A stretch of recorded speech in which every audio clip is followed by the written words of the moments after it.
Isang mapagpalang araw mga kapuso. Matapos sumabog ang buong katotohanan at malaman ni Regina ang sekreto tungkol kina Paulo at Ashley, pinili niyang manahimik.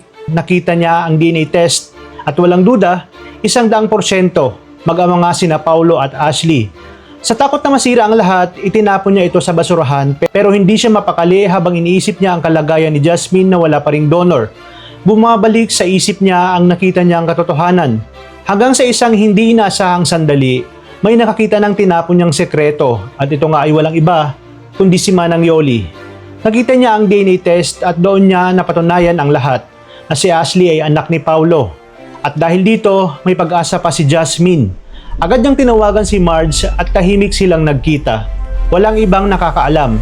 Doon diretsong sinabi ni Aling Yoli ang totoo.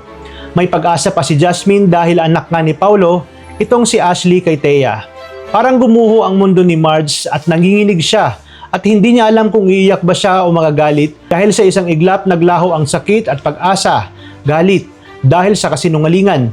Pero may pag-asa dahil maaring mailigtas ang kanyang anak. Habang nasa ospital, biglang dumating si Ashley. Walang kaalam-alam, kinumusta niya si Jasmine. Inosente sa lahat at doon pinili ni Marge ang maging ina. Hindi siya nagalit at hindi siya nagtaas ng boses dahil alam niyang walang kasalanan ang bata. Sinabi niya na walang kasalanan si Ashley at inosente ito. Sa sandaling iyon, gumawa siya ng desisyon dahil sasabihin niya ang totoo. Dahil ayaw niyang may ibang magsabi nito, lalo na kung mali ang magiging pamamaraan. Tinawag niya si Ashley at buong tapang niyang sinabi na magkapatid sila ng kanyang anak na si Jasmine. Ibig sabihin, ang tunay nitong ama ay si Paulo na kanyang asawa. Natigilan si Ashley at hindi makapaniwala pero bago pa man niya naunawaan ang lahat, may pakiusap si Marge kung pwede ba siyang magpa-test pa sa stem cell transplant at walang pag-aalinlangan na pumayag nga itong si Ashley. Katulong siya, gagawin niya.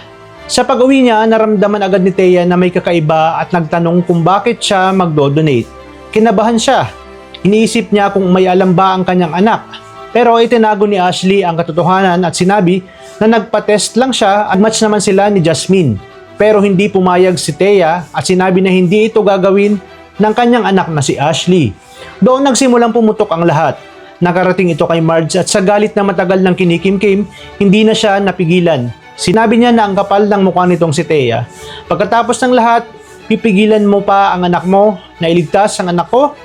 At doon tuluyan ang nabunyag ang katotohanan. Pero sa kabila nito, sinubukan pa rin nilang itago ang lahat. Pinilit nilang patahimikin si Marge at kontrolin ang sitwasyon. Pero huli na nga ang lahat. Sa kasamaang palad, hindi na umabot si Jasmine. Wala siya nang hindi man lang nabigyan ng pagkakataon at doon tuluyang nagbago si Marge. Isang ina na nawala ng anak. Isang pusong nasira ng kasinungalingan, ang galit na hindi mapipigilan. Ipinangako ni Marge sa kanyang sarili na maghihiganti siya. Hindi lang para sa kanyang sarili, kundi para sa anak niyang nawala. Kasama si Edward, tahimik silang babalik. Hindi para makipag-ayos, kundi para pabagsakin ang mga Torrecampo. At kapag dumating ang araw na iyon, hindi na sila handa sa kapalit ng kanilang mga kasalanan.